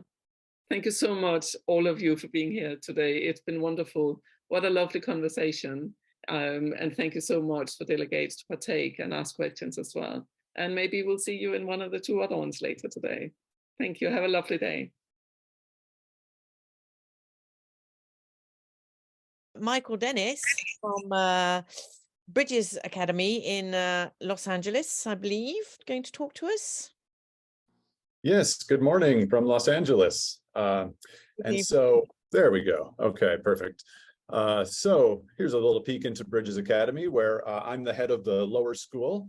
And we have about 170 students, age 9 through 19, and each one of them is twice exceptional. And so the way we define that is they have a strength or an area of giftedness, and they also have a learning difference. And that can mean many different things. And of course, when we think about all the different types of giftedness and how that might present in our students and all the different learning differences that they may have, from say an autism diagnosis to an issue with anxiety to something like ADHD or dyslexia, dysgraphia, these are just some of the more common differences that we see, but it creates so many different combinations of profiles. And that means students that learn in very different ways. And so our goal has been to develop a program for grades 4 through 12 and through a college preparatory program that really understands how these students learn and what types of educational experiences are most meaningful to them. And so I think this quote on our homepage sums it up pretty well, that students come to our school defined by their challenges and labels and leave defined by their abilities and accomplishments, which really begins with the first week of the school year, which looks very different at Bridges than it does at other schools. We call them our getting to know you days. And it's really all about the students sharing with the staff who they are and what their interests are and what they would like to pursue and what kinds of work is engaging and interesting to them and what kind of work has been challenging in the past. Not that we won't challenge them in those ways, but that will also help them leverage their strengths to overcome those challenges, to develop some compensatory strategies. And this is all outside of a remediation model. And so we're not going backwards in the curriculum to teach students things that maybe they could have learned in the past or that they were exposed to once when they weren't ready to learn, but we are really moving forward in some of those areas where maybe they are beyond their age in terms of their understanding, or maybe they have a level of depth and complexity that is surprising, and that's what we would like to focus on. And so we talk about that as being a talent development model and also a strength-based program, and those two things really work together.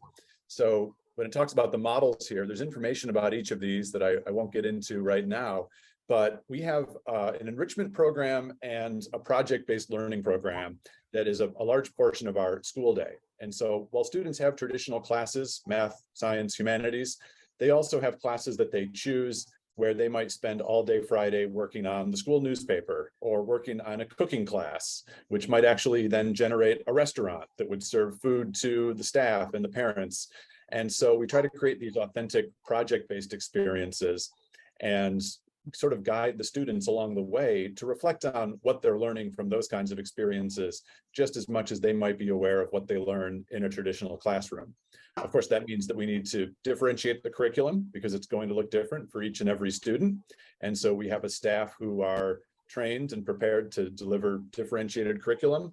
And we talk about dual differentiation as a major strategy, where we would work with students, differentiate for their areas of need.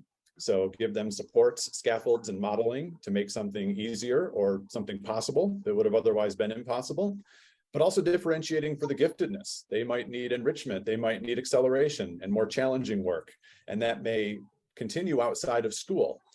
We might want to help set them up with a mentor in the field, because even at an elementary level, like the students that I work with, they might already be starting to specialize. And so we want to make those authentic connections so that they can really understand what kinds of opportunities they'll have as they move through their school career and beyond Bridges Academy and into their adult life, and continue to develop those strengths that they maybe had even when they were very young. We have a new campus in Seattle that we opened this year. And so one of our great hopes is that we'll continue to be able to branch out, whether that means opening new campuses, spreading the word about twice exceptionality and how we see it in education, and also connecting with other schools that may want to have some sort of a twice exceptional program when they identify those students in their population. That could include private schools, it could include public school districts that have programs like this. And we love to invite them to our campus to observe what we do. We also love to participate in conferences and communication with them. And that's really been becoming a global activity in the last few years. And that's why a conversation like this is so exciting to have. We have an online program as well that really came out of our COVID experience, and our online high school has continued to function and actually grow, even as the rest of our school has returned to our brick and mortar experience. And there's some other information on here, some statistics as well. one of the big ones that I'll call your attention to is the 5-to-1 student to faculty ratio. And in our for some of our youngest students, it's even a little bit lower than that. We'll have a class with 9 students, and there will be a teacher as well as an assistant present. And so this is, to us, just a critical element of the program, because it means that every student can get that level of individualized attention. It means that there is no student hiding in the back of the classroom trying to disappear or trying to get by. Everyone is engaged, everyone is participating in their own way, and that teachers are really being able to spend time getting to know each one of these unique learning profiles so that we can give them the positive experience that might be very difficult to find in a more traditional educational setting. So that's just a very quick overview of the homepage, but I would be happy to share more about that if there are questions. I see, how old is the school?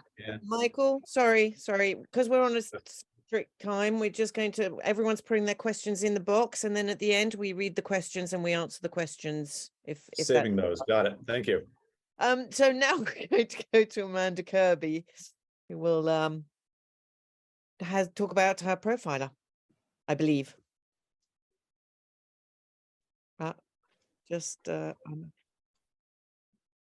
You have to unmute yourself, and she's gone. Amanda, okay. Can you unmute yourself, Amanda? Yes, no? I yes. can. I'm just trying to share my screen for 1 second. So I'm an oddball. So I think, why am I here? Because I worked in education for 30+ years. And one of the things that's really important is thinking about the inequity in the education system at the moment, in terms of who gets a diagnosis and who doesn't get a diagnosis. Across the globe, many people can't get a label and can't get support in school. And for children who are excluded from school, often their label is behaviour rather than, and there isn't a diagnosis called behaviour. So let's just be clear about that. And many of those individuals will be neurodivergent with conditions like developmental language disorder or ADHD. I feel passionate about this. If you've ever heard me speak, you'll know, because I come from a neurodivergent family and I've got children and grandchildren. My grandchild is Tui. He's brilliant at maths. He's got multiple labels. He's got more letters after his name than I have. But without the right support, he has an educational healthcare plan in the UK. He's very lucky because he got support and guidance early and intervention early in his life. And he is left-handed. And I think back 2 generations ago when my grandma had her left hand tied behind her back, in school. So he's very fortunate. I work in a world where people are not so fortunate, and many people are excluded in care, are moving around a system and don't get identified. They get misdiagnosed and misunderstood. And this is really important, whether that's in education or in education leading to employment. It's so important. And the way that our society is set up, that we have a bell curve where you need to fit in. And if you're neurotypical and you can think, move, act and process in a way that people recognize, you'll do okay. But if you diverge away from that, as we heard so importantly from other people here this evening, is that you can't be your best self.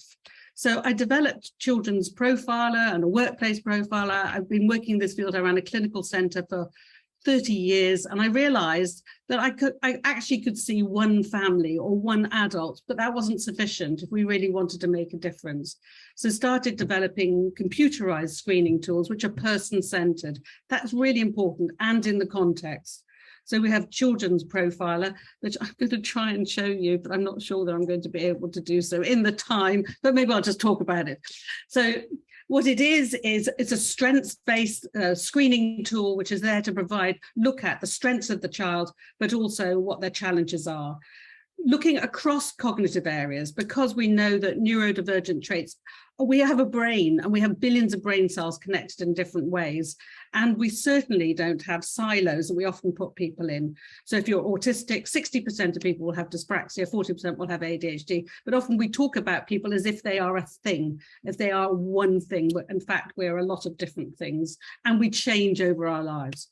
So the tool is accessible. It's accessible in design and delivery. It's voiced, it's translatable.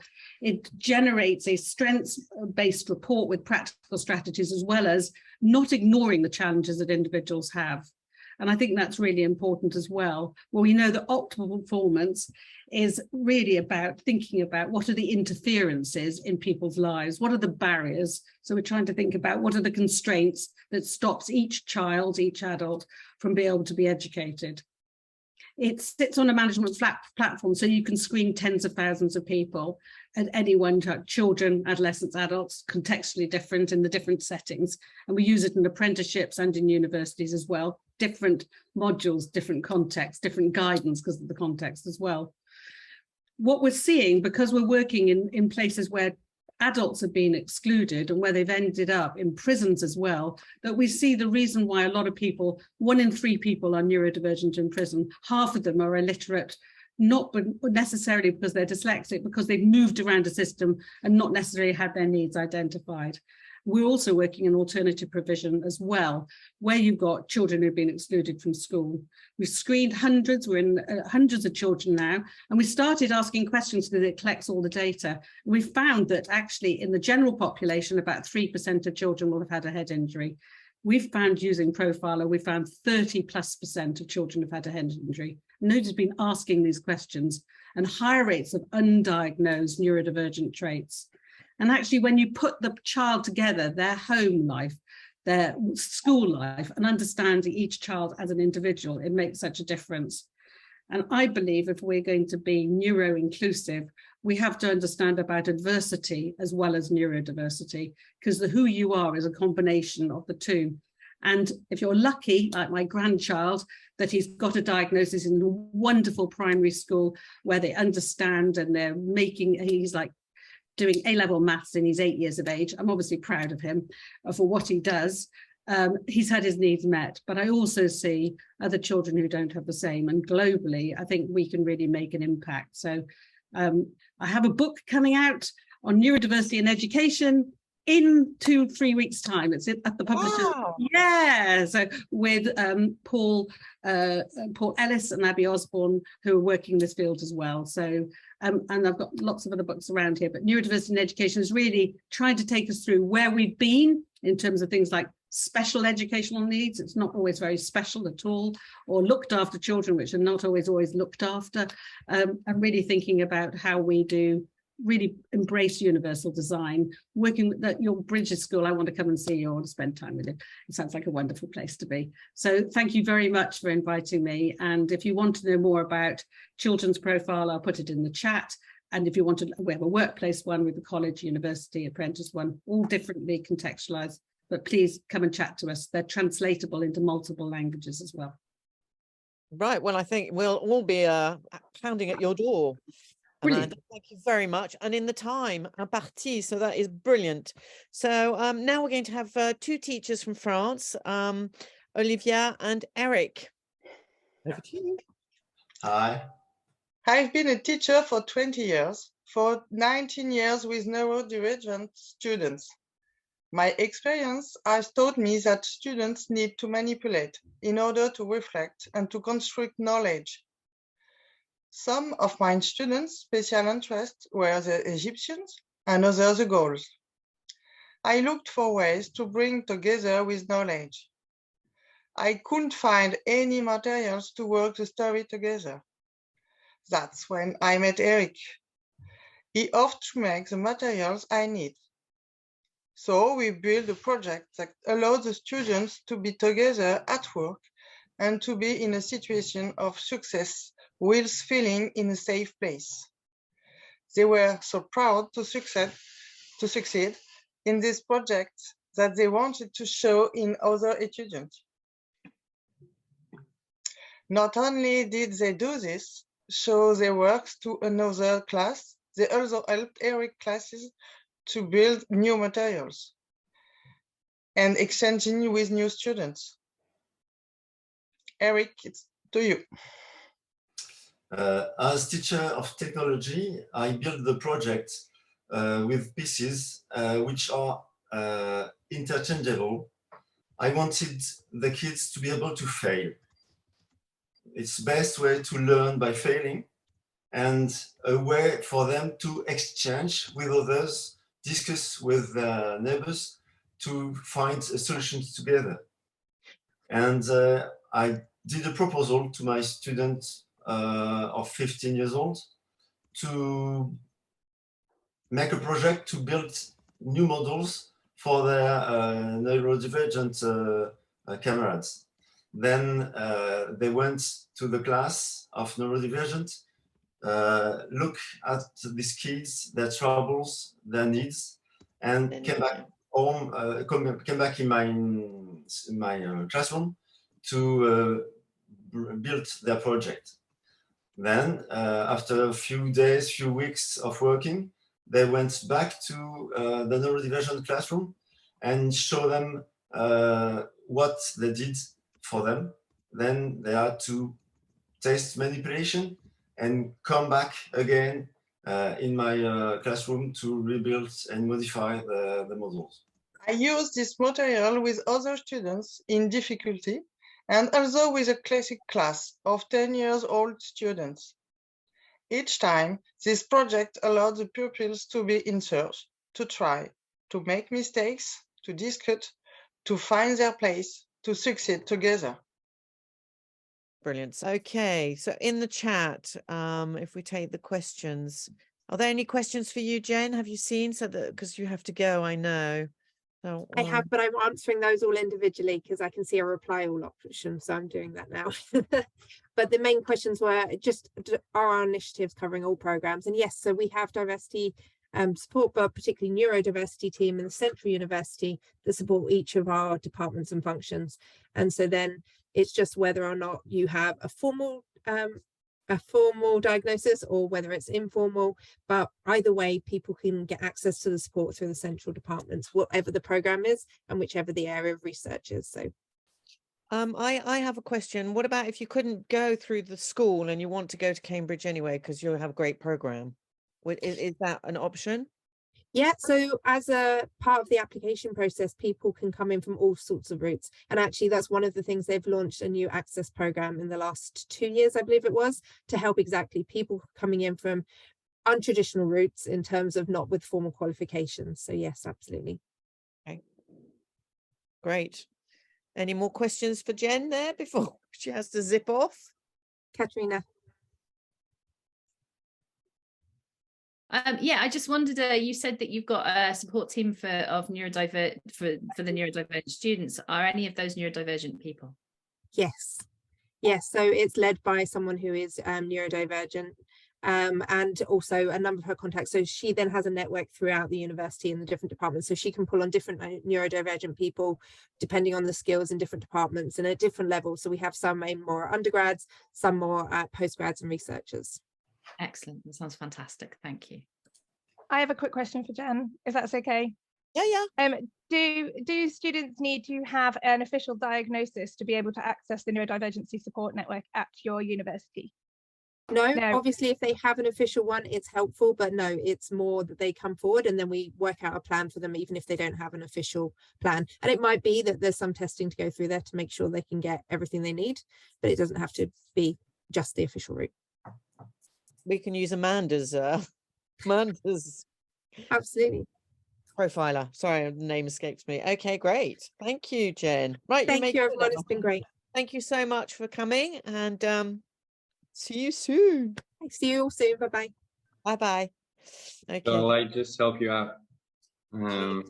Please do. All right. So there was one question for Michael as well.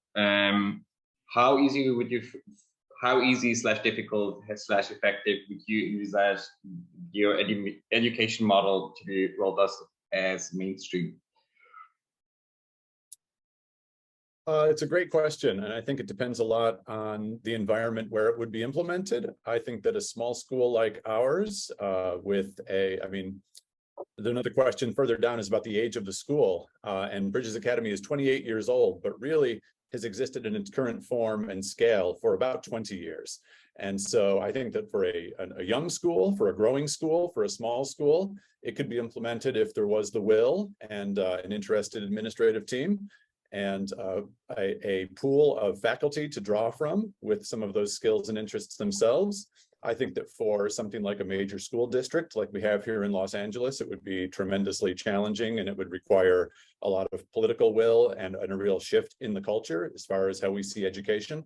But I think that there's that's not maybe as bleak as it would seem, because we are seeing, even in some of these more traditional models, an awareness of choice exceptionality and neurodiversity, and a real desire to teach those students in a way that is specifically helpful to them. And I think that those are the seeds that can grow into this being indistinguishable from the mainstream at some point.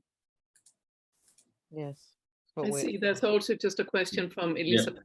Dan, sorry, Michael, whether any of your students use AAC, augmented assisted communication tools, I believe. So we, in a more occasional sense, we have students who do use speech to text. We have students who are using other technologies. We have students who are dictating to other adults in the classroom. We have students who are having audio or text read to them as an audio source, but it's not every student, and it's not in every case. So the answer is yes, sometimes. Okay. Right. Is there anything you'd like to say, Elizabeth? I see Charlotte asked you a question. Do you have?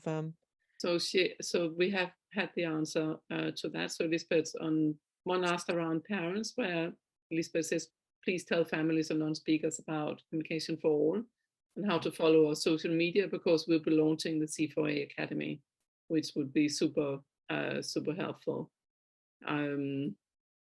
And I think that will also help with the question where people said, what would you suggest parents can do as a first step if they have a young non-speaking child? And the only tools they're given are ABA based. So I think Communication for All can help pointing the parents in the right direction. Of course, as Elizabeth was saying herself in the video, the ABA wasn't helping her to communicate, and therefore we need to find other tools, which is what Elizabeth is pushing for around the world. And I think there was another one. Elizabeth says they're going to be in London March 1420s for Neurodiversity Celebration Week. That would be excellent. Fantastic. We need to push that out to schools, especially to work with Neurodiversity Celebration Week. So we're all pushing out to be much more aware within the education, because really it's these early years that are so important for us all. We don't all survive the treatment we get in schools, unfortunately. Some of us will choose to not be here anymore, and which is very sad, but it happens. Because it's simply too difficult, and that's not right. So we need to ensure that we get this right with the schools. And there's lots of suggestions. Are there any questions I have missed here? I think some of them. Rebecca was asking whether using Profiler can help with waiting lists. Oh yes. So one of the things that just a model, we're working with a number of different areas. We've just got there's a waiting list in one area of 5 to 10 years for ADHD and autism assessments. So we're working upstream to provide Profiler early on so that people get support and guidance, practical tools and resources, because while you're on a waiting list, nothing equals nothing. So we're using that, working with health and education combined, and then if you do go into the waiting list, then the clinical services have got all your information. As a parent, often you're telling the same thing again and again and again and again. So being able to record that in one place that you can articulate that more easily. And if things change over time, we've got a method of record.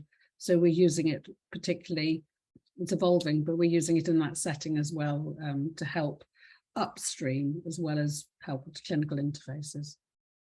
Thanks, Amanda. Just a quick question. Are you working with local authorities, or at the moment, is it a case of if a school wanted to use it on a student, that they would have to purchase that directly from yourself at the moment? Both. So every model you can imagine, because so working with schools, working with individuals, working with alternative provision, working with SENCOs, working with health authorities that are sort of commissioning, because they're whose budget is it coming from, right? Working in education, working in colleges, working in apprenticeships, working in universities.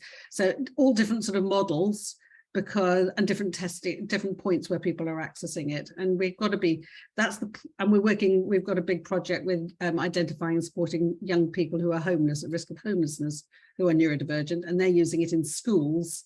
And then a key worker comes and helps and works with the whole family. So working in lots of different ways to identify those children and what their support needs are, and then providing practical guidance as part. It's not the answer, it's just part of a tool to help. Absolutely not, but I just think it's really exciting at the moment, because as you quite rightly pointed out, waiting lists are just astronomical, and schools are kind of flailing. There's this huge emphasis on early intervention, and the schools are saying this child has need, and then nothing happens. And this is a function, and they get nothing, and they want to help that child, and they do everything they can think of, but they can't think of enough. Well, it's a functional approach, because if a child's got difficulties with reading, help them with reading. If a child can't tie their shoelaces, don't wait 3 years for an occupational therapy assessment, help them with tying shoelaces, right? So we're trying to look functionally, but also help the parents as well as the school. Yeah. Thank you. Thanks. Thank you. Yes. I There's believe a question for Michael. Are you planning to open your school model branch in some other countries? So there isn't such a plan right now. I think what we've focused some energy on instead is the online high school program, which is open to students any location, of course.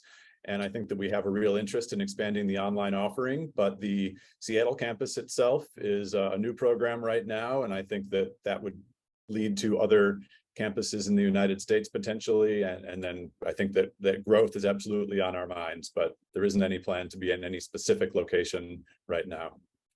But you do have a program that helps teachers, yes? Yes, and I saw that question just now as well. There's actually, Bridges Academy is just one piece of what we call the Bridges Education Group. And another piece of that organization is our graduate program, where I would say a fair percentage, maybe 10% of our staff are currently either pursuing a certificate in cognitive diversity or a master's degree or an EDD, and they are doing their practicum right here at Bridges Academy and working with other scholars around the world on twice exceptional students and neurodiversity. And they actually just graduated their first cohort about a year ago. And so that is something that's available to our staff, and it's another outreach piece for us, again, spreading the word about this type of education. And so that's another major growth area for the school and has brought us into contact with so many interesting people. Another question, sorry, Michael, quickly. Again, do we have to have a formal diagnosis, or can we just come along with Amanda's profiler? No, I mean, we consider all sorts of information about students. I'll actually be reviewing a student's application today, and the diagnosis may or may not be present, but we're looking at anecdotes from families, from former teachers, from the therapy team they may work with, test scores if they're available, but there is no specific thing that we need for a student to be a fit here and for us to determine that. Lovely. Just wanted to say as well, Elizabeth had put down, we want schools who want to start type of programs for non-speakers. And I think that's certainly one thing that we can push globally and sort of push in this group as well, and make the world aware of. ION has just today been told by the United Nations that we will be part of organizing the World Autism Awareness Day as ION. So we were super happy with that. In fact, I've only just got in an hour ago the confirmation on that, which means that we can influence how that event is put together and what it's going to focus on. And we will certainly have something on non-speakers in that as well to push that agenda. So we ensure that we try to help our entire community in that. So more on that later. So this is not public yet. It's literally news straight off the press. Straight out of your inbox there. Ooh. That's right, yes. Okay, well, thank you all for being here. It's been really incredible information from all around, all walks of life, and I think we're really I'm super excited because I want to change academia, but you know, there's only little old me, so everyone's helping. We're all on the same path, and it's just like happy family, and it's so lovely to feel part of this, and if we can help in any way, you know. allow us to, but we're also going to, you know, pick at your brains as well, because we need you know, to know about your schools and your programs. So it's for us anyway here in ION France. It makes me feel very supported, and I can offer, you know, help to these teachers who have ideas but, you know, have nowhere to go. So that's really, really lovely. Thank you, thank you, thank you. And if you like, with that, we're rounding off for now at 17:59, and I'm sorry we're so time focused. I think it's we panicked, I was panicked. We wanted to make sure everybody got exactly the same amount of time to talk and to present, and we wanted to hear from all of you. Thank you so much for all of you to bring yourself into this, to bring all your ideas and suggestions and solutions. When we share all of that, I think we can roll this in the right direction faster. And I've always been a firm believer of collaboration and bringing many people together. And that's what we at ION are built upon, that kind of approach. So thank you so much to all of you. Hope to see and hear more from you in the group, and also at our future events around neurodiversity and education. Thank you. We truly have an international coalition. Thank you. That's right. Thank you.